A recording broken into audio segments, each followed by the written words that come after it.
Hello, my name is Mark Depew. I'm the Director of Oral History at the Abraham Lincoln Presidential Library. Today is August 1st, 2007. I'm here with Tony DeVito to talk about Tony's experiences in the Battle of Iwo Jima as a World War II veteran, obviously a Marine of World War II, something I'm sure you're very proud of, Tony. Yes, I am. Okay. What I usually like to do to start with here is to get a little bit of your background. Where and when were you born? I was born in Chicago, January 17th, 1926. Okay. What part of Chicago did you grow up in Chicago then? Yes, I did. I grew up on the near south side. I went to Washington Irving Grammar School, and I went to Crane Tech High School. Okay. Would you characterize that as a little bit on the tough side of the neighborhood? Yes, it was mostly Italian American, and it was a little tough, but they were nice people, though. Yeah. Part of that old, those old ethnic neighborhoods of Chicago then. Right, yes. Would you say it was a good place to grow up then? I grew up during the Depression. Didn't realize how poor we were until I got a little older to realize that we were that poor. Yeah. But it was a nice childhood. Yeah. What did your father do for a living? My father, actually, he had a horse and wagon and an organ, and he used to go down the streets of Chicago playing it and making some money from that. And then when he stopped that, in 1940, when they opened up a defense plant in the neighborhood, he got a job there. Okay. So it was a very tough economy and very my tough mother times worked you. for a lampshade factory doing piecework, so we were rather poor. But you didn't really realize that you were poor? No, when I was a child, I didn't realize how poor we were. Well, everybody was, weren't they? Well, not everybody. There was when I was like about 12 or 13, there was a friend of mine where his father bought a 39 Chevrolet for about $900. Were your parents born in the United States? No, they were born in Italy, both of them. Where did they come from? They come from the Neapolitan province in southern Italy. Both of them did. Yes, they did. So they both came after World War I? My father and my mother's father came here prior to World War I, and they were Okay. supposed to send for my mother and her two sisters. World War I broke out, and they were separated for 8 years Wow. before they got together again. Wow. Okay. Did you have an early interest in the military? Just watching movies, watching cowboy movies and stuff like that. Okay. I never handled a weapon other than a cap pistol or a BB gun until I got into the Marine Corps. Okay. You recall Pearl Harbor then? Yes, I do. We were listening to the radio on Sunday, and they broke through and told about Pearl Harbor. So you were at home when you heard about it? Yes. Okay. How old were you at that time? I was 15, but I was going to be 16 the next month. Okay. Now, before that time, had you been paying attention to what was going on in Europe? Oh, yeah. And what did you... With Hitler. Hitler taken over all different countries, and Japan had invaded China and was taking over a lot of China. Okay. So, there was certainly a lot of talk about it seemed like war was approaching, and a lot of Americans were thinking, well, we don't want to have anything to do with war. So knowing what was going on in the world, what were your thoughts when you heard about Pearl Harbor?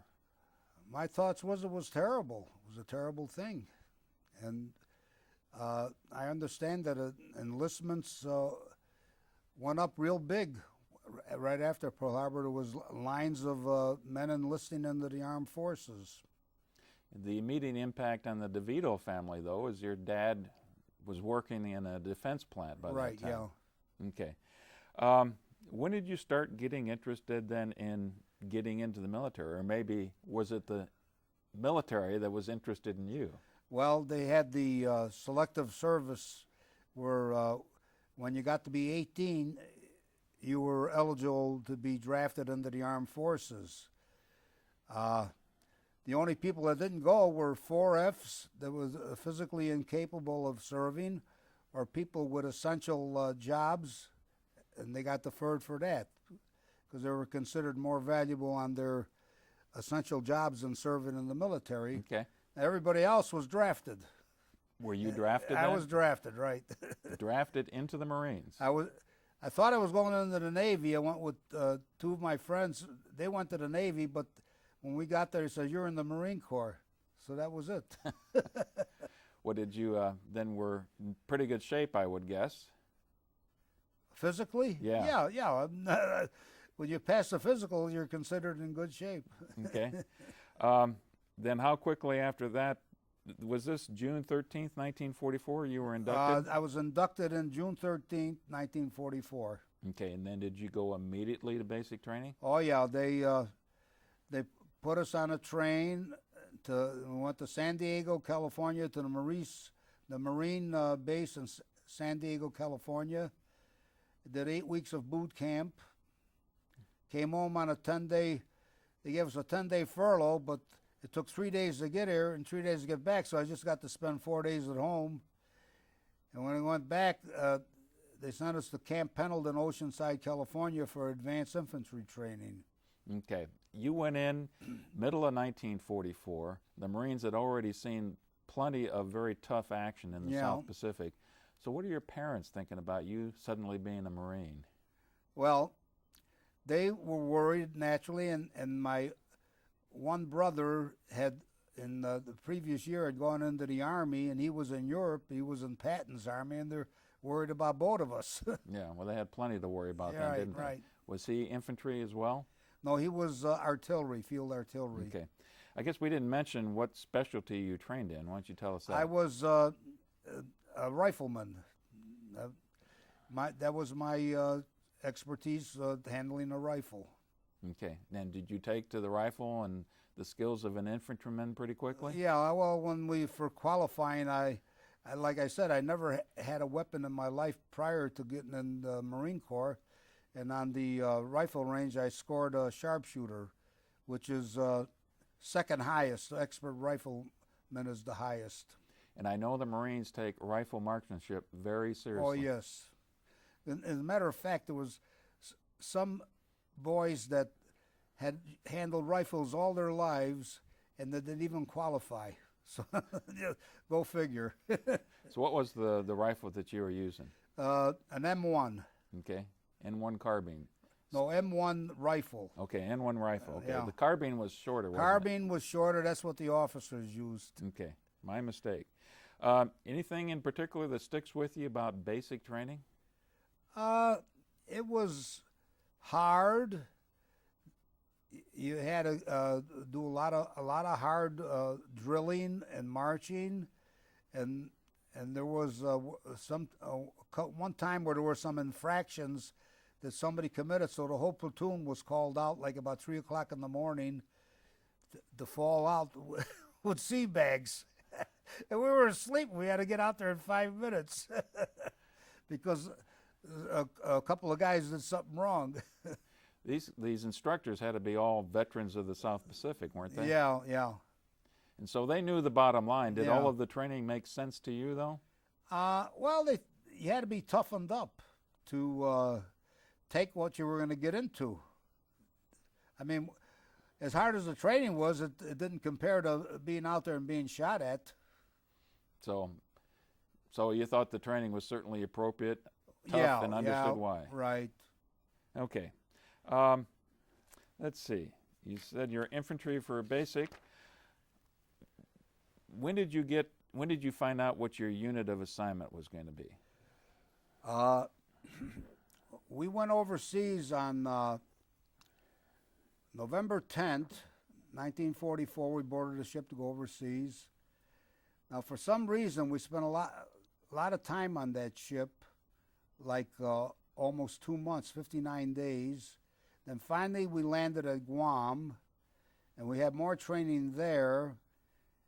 And then the whole division, 3rd Division, a few days before the 19 embarked on troop ships, and we didn't know where we were going. We knew we were going somewhere for combat. So once we were aboard ship, they would take it like in groups to a room and show us a picture of this island here and tell us we're going to Iwo Jima, which we never heard of in our lives. Yeah. Well, it's just a speck of sand in the middle of the Yeah, Pacific. right. He says it should. He says we're going to be in reserve. He says the 4th and the 5th divisions are going to land first, and we're going to be in reserve in case we're needed. Well, we were needed right away. Well, what kind of training did you get while you were at Guam? Long marches and different weapons training. Was there any maneuvers that you got? I mean, at squad level or platoon level maneuvers? Well, more at company level. Okay. And you knew you were in the 3rd Division? Yeah, 3rd Division. And our unit was called the 28 Replacement Battalion. Okay. But typically that you guys get divvied up once you get to a division like the 3rd. Yeah. And you said you were in the 9th Marine Regiment? Right. Okay. And you were in the 9th Marine Regiment at Guam? No, not at Guam. When we were on Iwo Jima. When we were at Guam, we were the 28th Replacement Battalion, and we weren't assigned to any Marine regiment. But once we got to Iwo Jima, the name replacements, that means when people get killed and wounded, you got to replace them, and that's what we were. So were you still in the 28th Replacement Battalion when you actually landed at Iwo Jima? Yeah, right. Oh, okay. Well, I wanted to talk obviously a lot about Iwo Jima. But before we do that, any particular memories of getting shipped out in the first place, shipped to Guam? Well, it was on November 10th. That was the Marine Corps' birthday. They gave us a nice breakfast of fried eggs. It was raining, so we got aboard the ship, and a lot of guys got seasick right away. For about a day or so, I felt kind of dizzy, but I didn't get sick. And aboard the ship, they had the mess hall for the troops. You didn't have chairs. You stood at the tables and you ate your food. The only 2 good meals we had out there were for Thanksgiving and Christmas when they served us turkey. But it took you 2 months to get to Guam? Yeah, I don't think they knew what the heck to do with us. We laid up like a couple of weeks by the Marshall Islands. Okay. And not even moving, and they were sending like a couple hundred each day to the shore to play softball or just to get off the ship for a while. Were you one of those who had the chance to get off the ship? Yeah.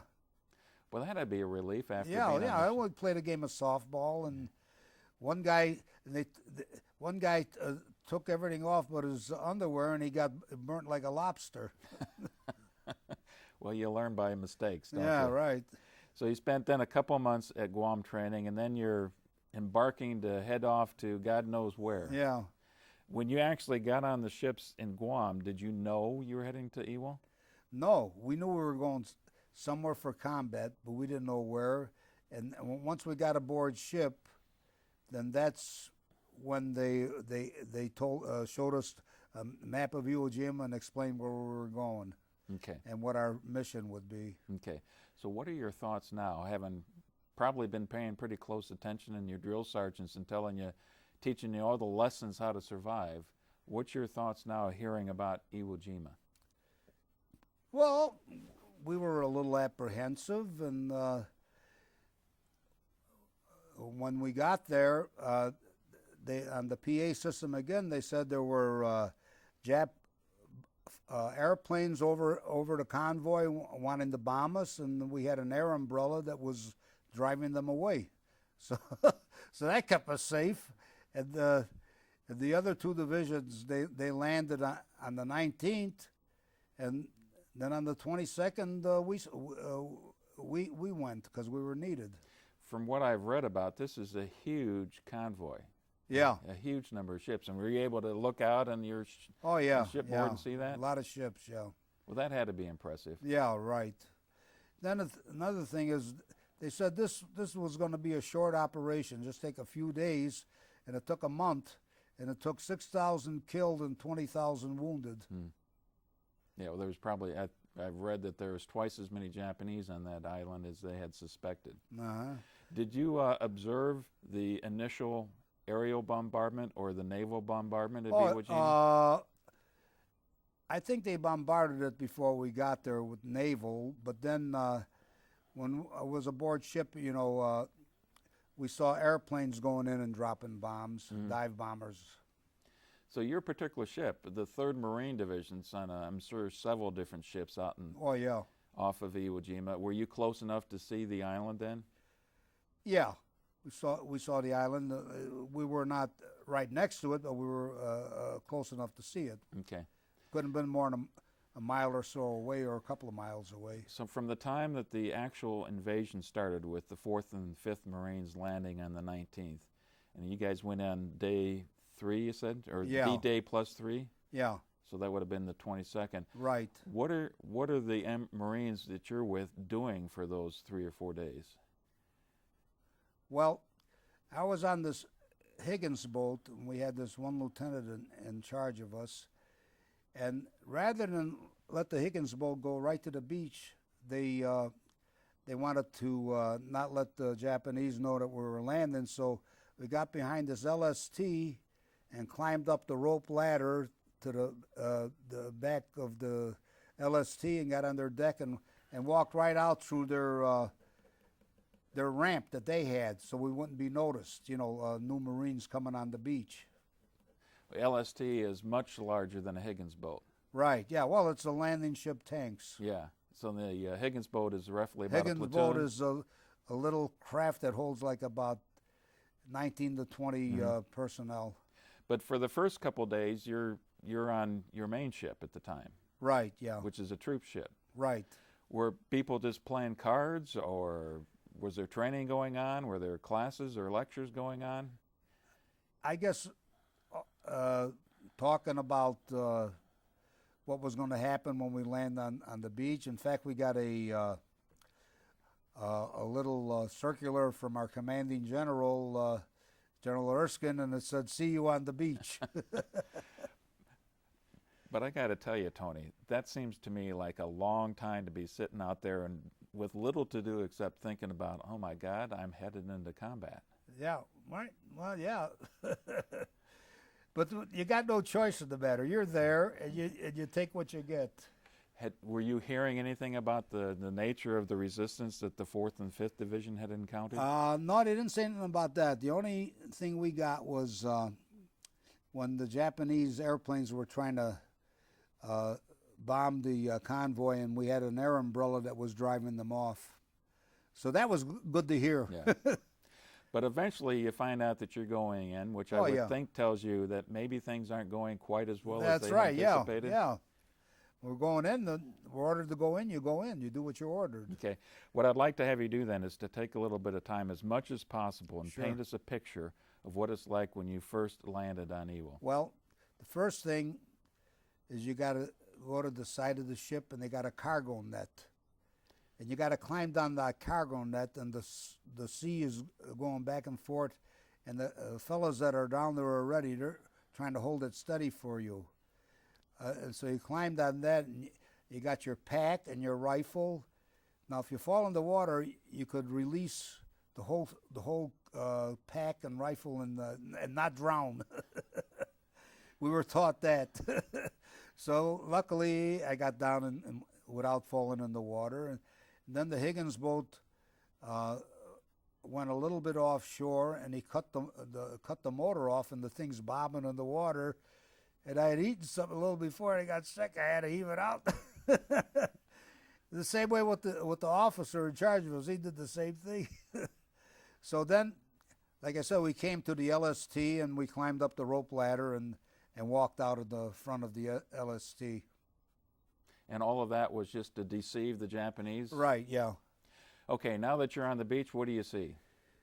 Well, we want to dig our. Well, first we got to unload some of these small ships. They put us to work, so we work about 12 hours straight unloading. And then it's time to go to bed, so we dig holes in the sand, and I, like I told you before. Well, before we got on camera, I guess.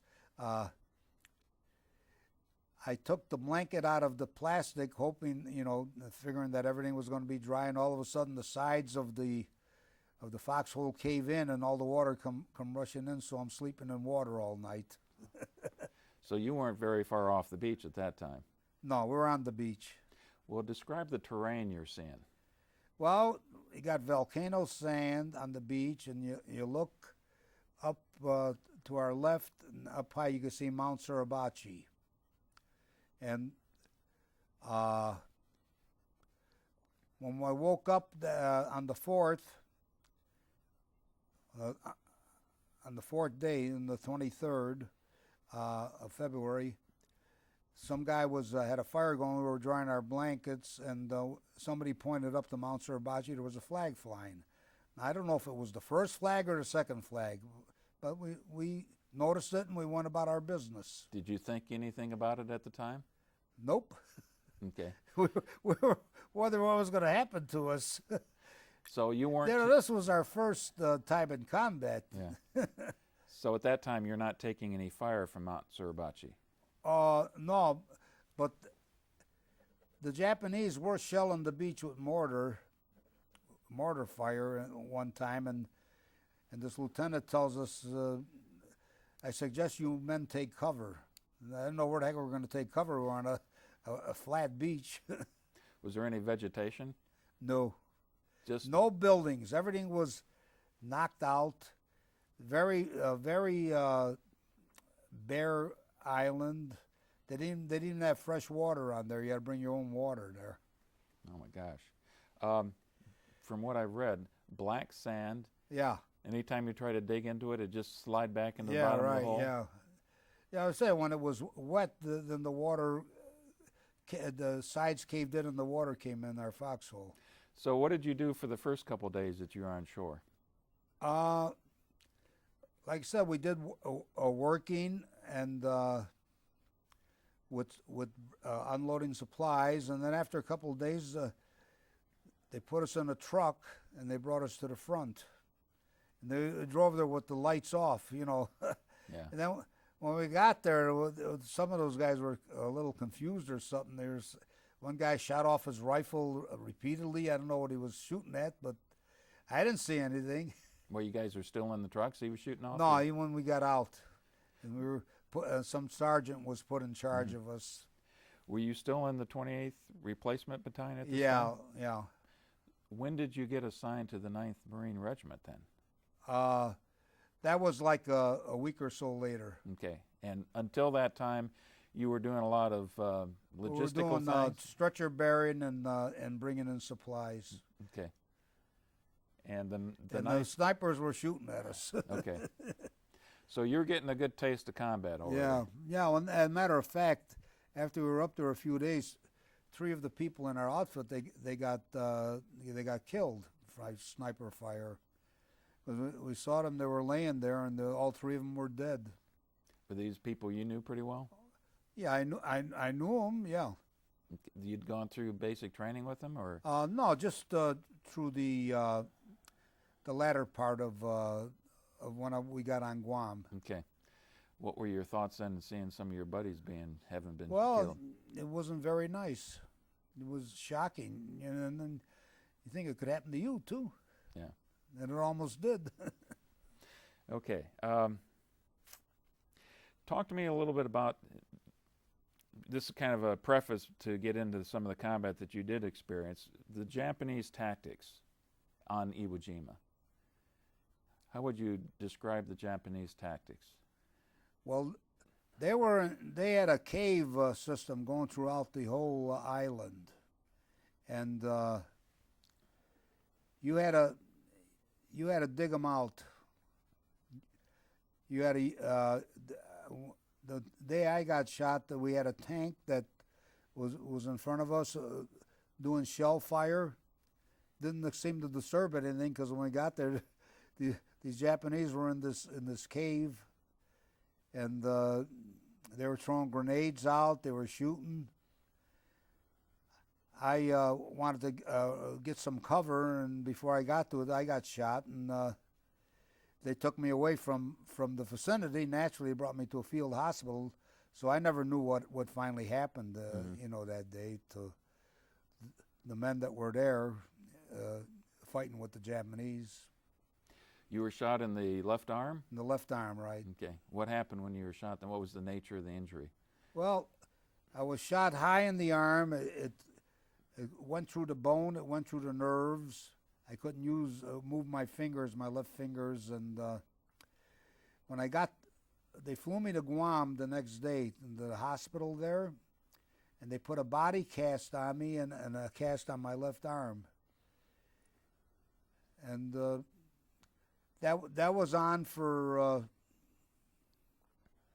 about a month and a half or so, and then they took that off and put on well, of course, I was at a different hospital. I was back in the States then, in California by then. Mm-hmm. And they put an arm cast on, and then when the bone healed up all the way, then they took the cast off altogether, and I was given physical therapy and had a couple of surgeries, and they couldn't do much for me. Did you remain conscious during the whole time when you were injured? Yes, I did. Do you have one of the Navy corpsmen got you? Yeah, one of the Navy corpsmen came. He put a sling and put my arm in it, and he gave me the morphine shot, which relaxed me. And then they got an ambulance and took me to the field hospital. Okay. I know in a lot of previous battles before Iwo Jima, the Japanese oftentimes would stage banzai attacks. Uh-huh. Was that going on at Iwo Jima as well? I think so, because this group I was with, we were passing this one area, and there were several Japanese soldiers laying dead on the ground, and it looked like this young officer, he was laying on top of his samurai sword. And this one fellow in my outfit, he lifted the sword up, lifted the dead Japanese up, and pulled the sword and took it. Okay. Took it as a souvenir. I know that the Japanese had a real reputation by that time of being ferocious fighters. Uh-huh. What did it take for the Americans to dig these guys out of their pillboxes and foxholes and their defensive positions? It took, they used flamethrowers a lot. And another thing you would do would throw a grenade down the hole of the cave and shoot your rifle in there a few times, hoping you'd hit somebody. Mm-hmm. So you basically had to just dig the Japanese out hole by hole? Right, yeah. Was there much artillery or air support? Not air support, because they'd be hitting us. Mm-hmm. But I think they had artillery units, but they had tanks, and they would fire ahead of time. But when they're in these caves, they can't penetrate the. If they're out in the open, they can kill them, but not when they're in these caves. Then you have to shoot them out, dig them out, use flamethrowers, use grenades. And being an infantry rifleman, you're participating in all of that. Right, yeah.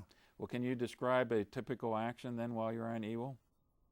Going up against a pillbox, for example? Well, I never went up a pillbox. I went against caves. Okay. And what you do is you throw a couple of grenades in there, and then fire your rifle in there, and hope you get them. And then move on to the next one? Yeah, right. So this is close-in action for you the whole way through. Yeah. And your unit suffering a lot of casualties while you're moving forward then? Yes, that's right. What were most of the casualties from? Yourself was from a rifle. Rifle, yeah. Well, small arms fire, that's what they call rifles. Mm-hmm. Yeah. Mortar or artillery fire incoming? Well, they were done with the artillery by then, but they might have had some mortars left, but I think it was mostly rifle fire. Okay. And grenades. They had grenades too. Machine gun fire? No, not in the later stages. Okay. Well, let's go to your injury then a little bit. You were in Guam. How long did you stay in Guam then? Well, we landed in Guam a couple of days after Christmas. It was late in December. And we stayed in Guam until a couple of days, about 3 days it took to go from Guam to Iwo Jima. So about the 16th of February, we boarded the ship to go to Iwo Jima. So it wasn't very long in Guam, like about a month and a half. Were you a litter case still at that time, or were you able to walk on ship? I beg your pardon? Were you still a litter case, or were you able to walk on the ship then to be sent out? You mean when we went to Iwo Jima? No, afterwards when you're recovering. Oh, I had to be in the stretcher. Okay. Matter of fact, they use an airplane to bring me and a bunch of other wounded men from Iwo Jima to Guam, and they had like hospitals set up there, and that's when they put the body cast on me. Okay. Would you consider the care you got at Guam was It was good very good, yeah, good care. Okay. Then how did you get back to the States? Okay, from Guam they flew me to Hawaii on Oahu. I stayed there for about a week, and then I got aboard this luxury liner called Allura Line. They used to use that for civilians that went to Hawaii, but it was taken over by the government, and there was they had a sick bay there with beds, and we were the wounded were put there, but they had like all different services on there, plus some civilians, and they had like first class and second class and all that. And the first class officers could go dine in the dining room with the officers. And where did you get to eat then? Well, they used to bring the food right to me in the sick bay. Was it decent food? Oh yeah, yeah. In the Navy always had better food than you got at the Marine Corps, unless you were in the Marine base. But it took about 3 days to get to San Francisco, and then from there I went to Oakland, California. Stayed there for a week or two in the hospital there. Then they told me I was going to Bethesda, Maryland, which was outside of Washington, D.C., and that was a train trip. That took about 3 days. But I did travel first class with a berth. Okay. Why Bethesda, do you know? Oh, that was I had the nerve damage to my arm, and they had the specialists there to work on it. Okay. Can you describe the treatment that you got while you were at Bethesda then? Oh, very good. I had a couple of operations. They couldn't do much, but they tried, and I got physical therapy. I spent about 14 months there, but I wasn't in bed all that time. I would be like ambulatory, and I'd go to Washington, D.C. on Liberty. Okay. What was Washington, D.C. like in the middle of the war? Oh, it was very nice. Very nice. So a lot of this time is after the war is over, isn't it? No, it's most of it is while the war is still going on. The war wasn't over until August of '45. Yeah. And Iwo Jima was February. February of '45, okay. Right. So were you had a chance to see Washington, D.C. while the war was kind of at the closing days of the war? Yeah, right. Closing months, actually. Don't forget, after Iwo Jima, there was Okinawa, and that was pretty bloody. In fact, bloodier, actually, than Iwo Jima because it was a bigger scale. Yeah. Do you recall hearing about the end of war in Europe? Oh, yeah. We were I was on the train going from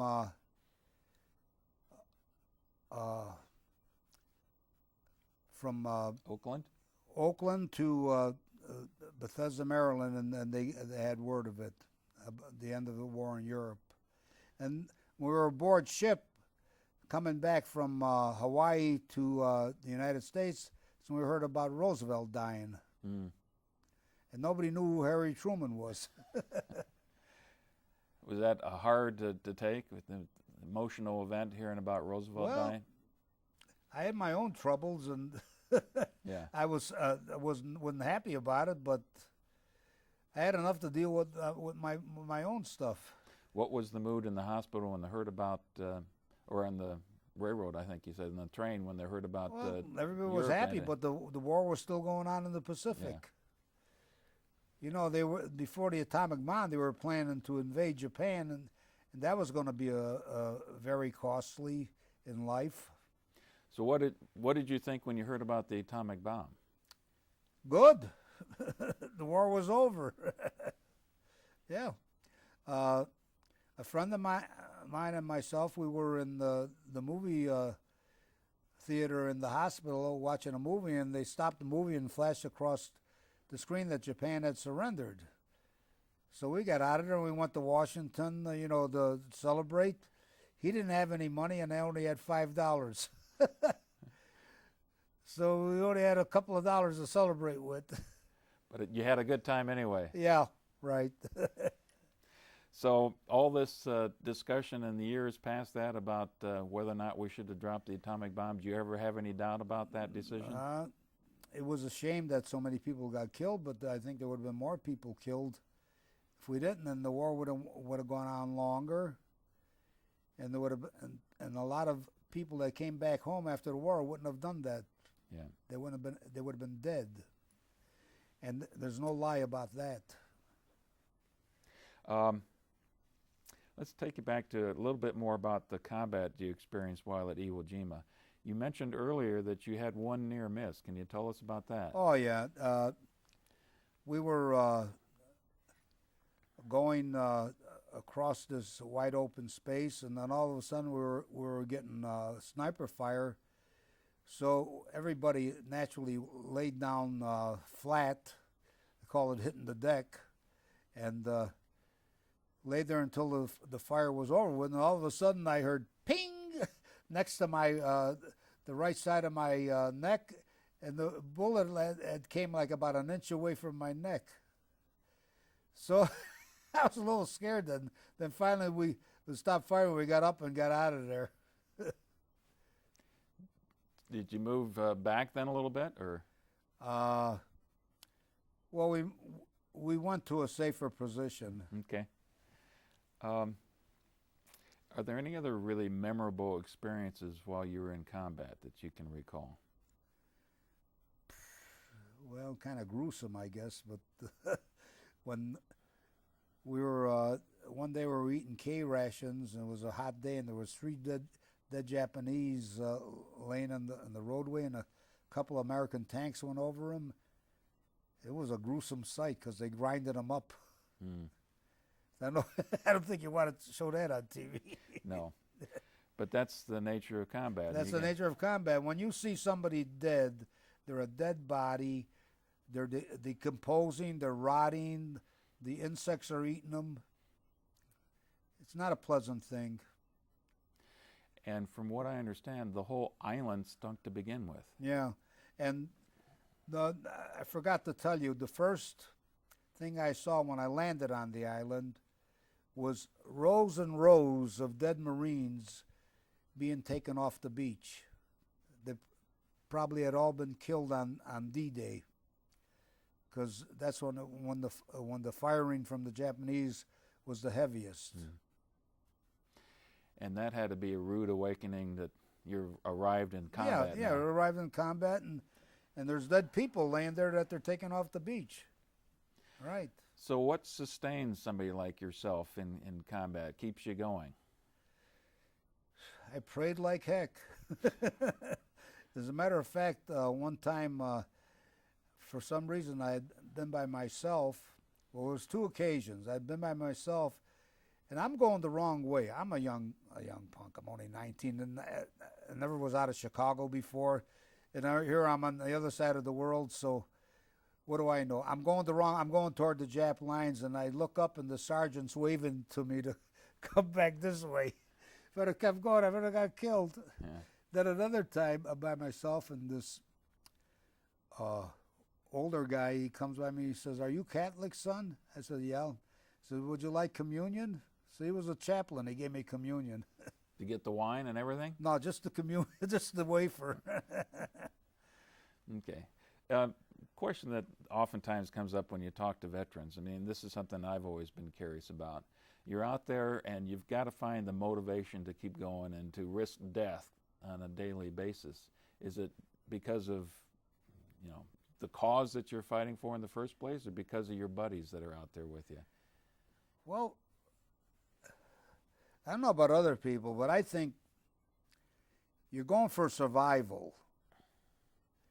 You want to come back from there. You don't want to end up dying there, but you don't know if that's going to happen. I think what I did is people like me that came back, that survived it, they beat the odds. But there's a 3-to-1 chance you're gonna get either killed or wounded. Well, I got wounded. I didn't get killed. But I came back, and I'm 81 and a half years old. I was 19 then. I could have died when I was 19, and I'm still living. And I got married, had a family, and a life. Do you recall anything about when you first saw your family back in the States? Yeah. After they took the cast off and I had some physical therapy, I was able to come home on a week's leave. I think that was in May of '45. And my sister was getting married to sailor the next month, so I said, "Can you come back again for the wedding?" So yeah, so I applied for a leave and I came back again for the wedding.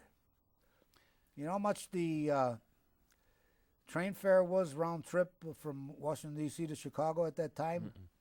$19.95. Well, on the pay you were receiving, that's a healthy chunk of money, isn't it? Yeah, right. It might sound cheap today, but not back then, huh? How about awards or medals that you received? Well, I got the Purple Heart. Could you see it up here? This is the civilian bar. You can wear it on civilian clothes. And I guess a citation, the Asiatic Pacific ribbon, good conduct. And the irony of it was, unfortunately, you spent most of your time in the military in a hospital. Actually, yes, yeah. In inactive service, actually. Now, I know that from Bethesda, you went to Great Lakes Naval Hospital. Yeah, I stood there for about 6 or 7 months. They moved you there because it was closer to home? Well, the war was over then, and it was closer to home, and they weren't going to do any more surgeries on me, and so they sent me there just to get therapy. Matter of fact, even when I got discharged, I went for therapy for a certain amount of time. So what were they doing with you in therapy? Well, they give me hydrotherapy, which was in water. They do massage. They did electrical stimulation.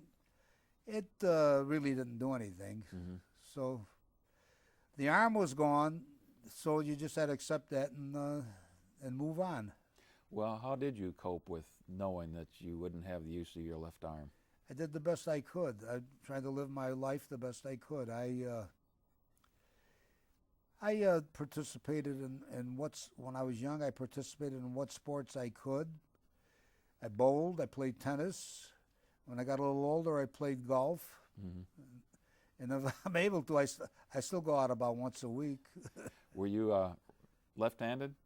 No, right-handed. Okay, so at least you had that. Yeah, right. Okay. Did you feel that you were lucky? Yeah, I felt I was lucky because I survived. And there's a lot more people with worse injuries than I have. Just losing the use of your left arm is not as bad as using the use of both legs or both arms. There's those ones that are multiple amputations, they call them basket cases. How do those people live, you know? And then there's brain damage. I don't have that. There's a lot of things that are worse than just losing the use of your left arm. So I'm sure most people look and they think you got a bad part of the deal, and you look at it differently, huh? Well, actually, some people that I've known for years, this one fellow told me, he says, you know, the way you do some things, I don't even notice that you don't have the use of your left hand. So Everybody has different views, and well, the same way when I was going to dances when I was a young man. It didn't bother some girls to dance with me, and other girls, if they noticed that I had a paralyzed left arm and hand, they wouldn't want to dance with me anymore as soon as they noticed them. But other women, they wouldn't bother them one bit. Well, and you didn't want to mess with the women who had a problem with it anyway, did you? No, right, yeah. Well, tell me about your fellow Marines. What do you think about the Marines you served with? I had some good friends, and some of them were not so good. Do you think you guys were ready for combat once you got there? Were well trained? We were trained as well as could be expected, but the fact that they needed people out there, they sent us out with not as much training as we should have had, but they needed men out there. So, funny thing about it, this one drill instructor, when we were out there, he says, "What are they doing? Scraping the bottom of the barrel?" Because it was later in the war, and we were a bunch of kids, 17 and 18 years old. The only guy was about 23, 24 years old. He was the old man of the platoon when I was in boot camp. So what'd you call him? What was his nickname? Oh, I forget now. Okay. He didn't get called Gramps or anything No. like that then? How about the NCOs and the officers that you work with? Some I liked, some I didn't. I'm going to be candid about it. Any particular ones that stick in your memory? Well, this one fella, he was real nice. He was a second lieutenant, and I liked him very much. I had him when I was on Guam, and I saw him a couple of times when we were on Iwo Jima. We weren't together on Iwo Jima, but I saw him on a couple of occasions. And who was your best buddy then when you were on Iwo Jima? While I was on Iwo Jima, I didn't have any special best buddy. But when I was in the hospital in Bethesda, Maryland, I had this sailor from Mississippi. Him and I used to hang out together all the time.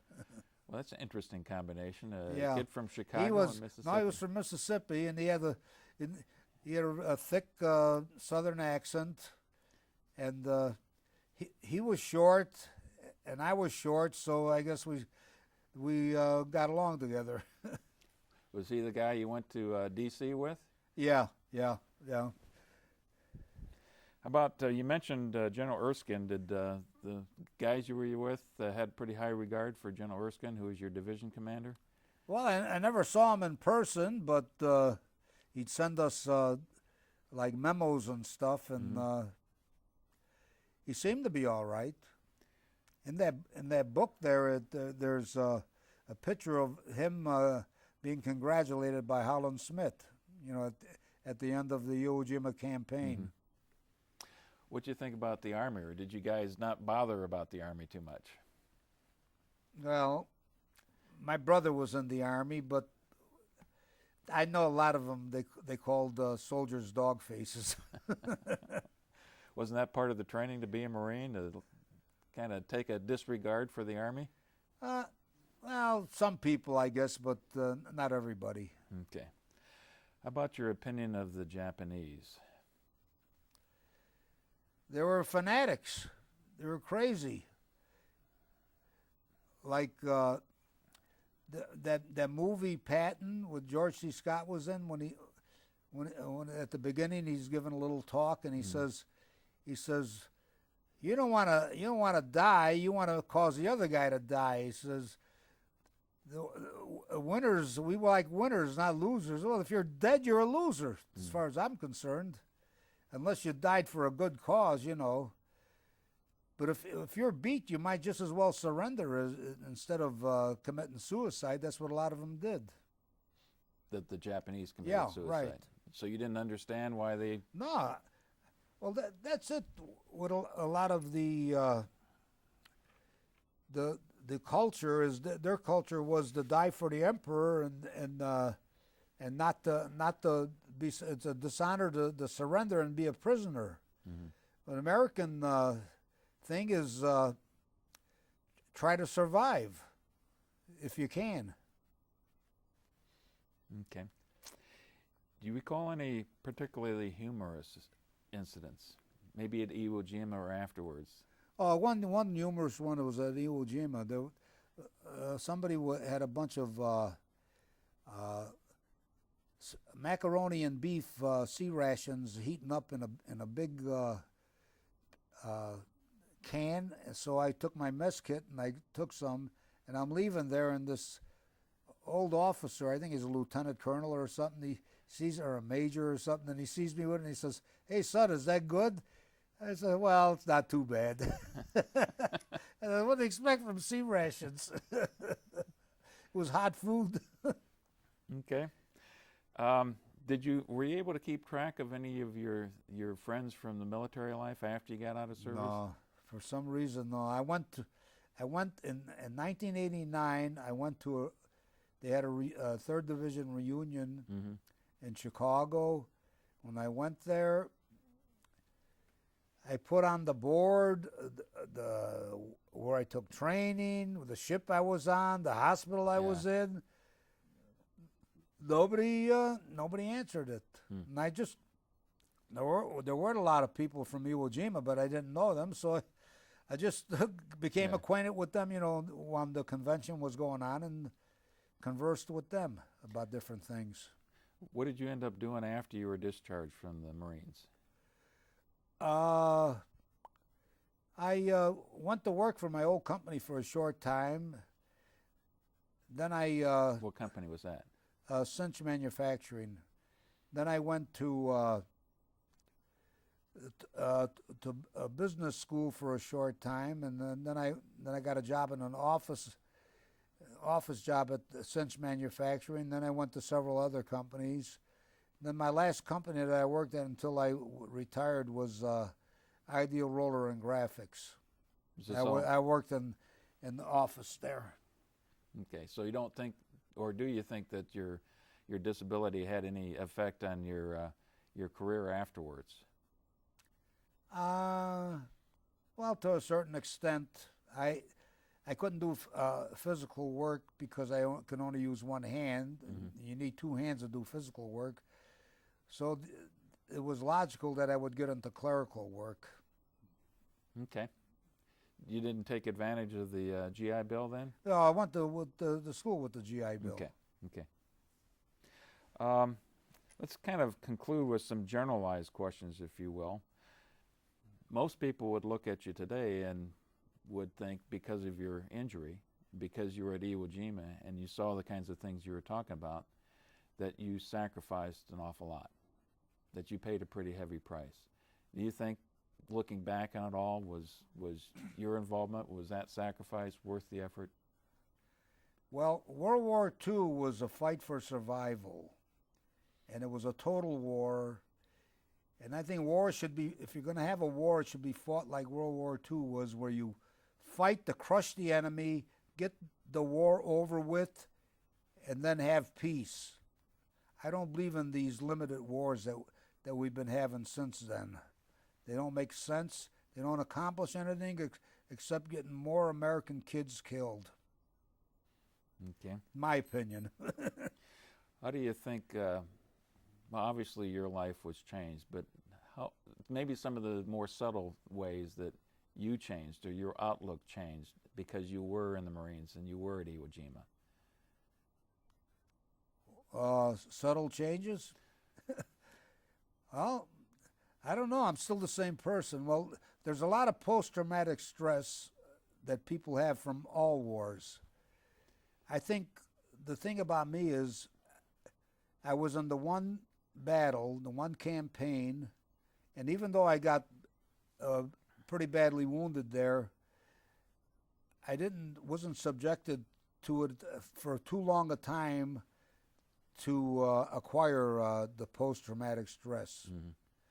Now, there have been times where if I think about it, I get a little wound up about it.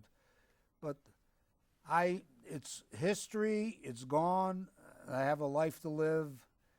like I said, when I got married, when I was 28, I had 3 daughters. We raised our children, and led a normal life.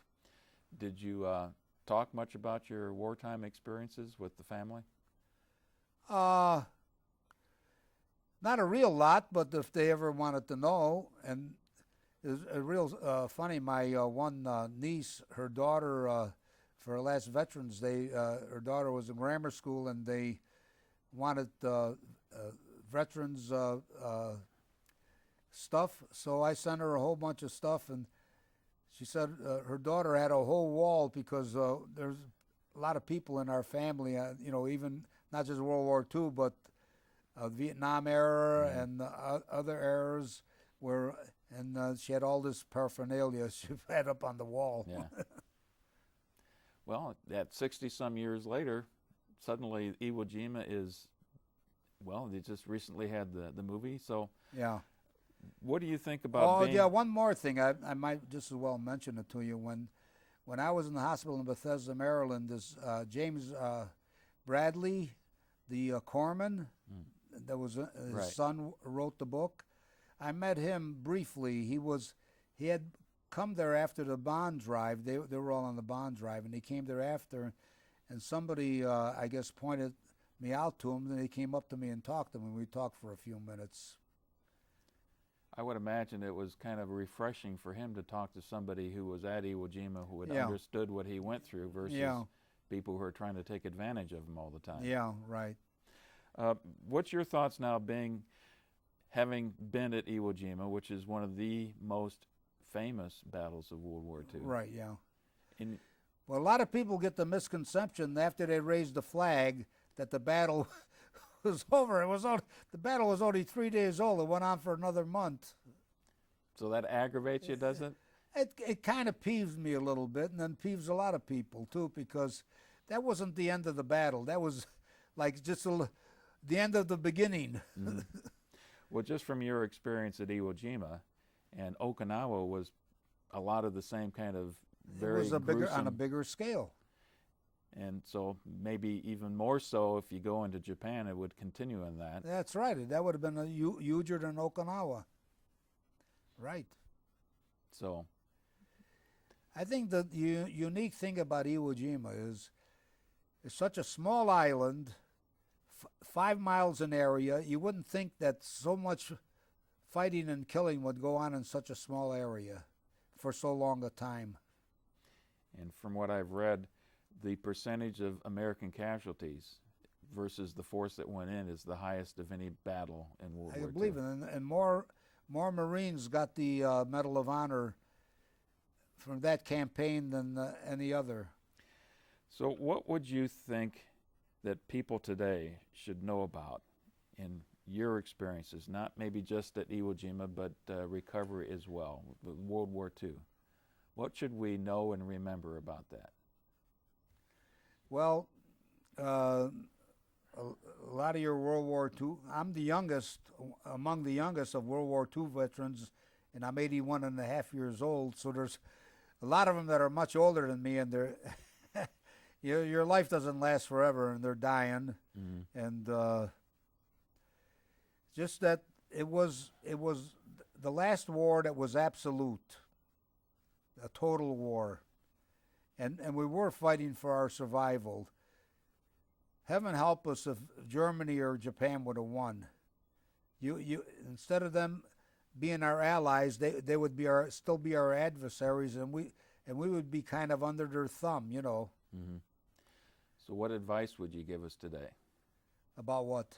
Oh, about our current situation in the world? Well, like I said, if you're going to get in a war, it should be a total war. That's my opinion. I mean, maybe the people don't agree with me on it, but if you have a total war and you crush your enemy, it's over with. Mm-hmm. Any final comments for us then? I don't believe so, unless you got... Oh, one more thing. When I was in the hospital in Bethesda, Maryland, I had an operation. I want to mention this because I thought it was very nice of him.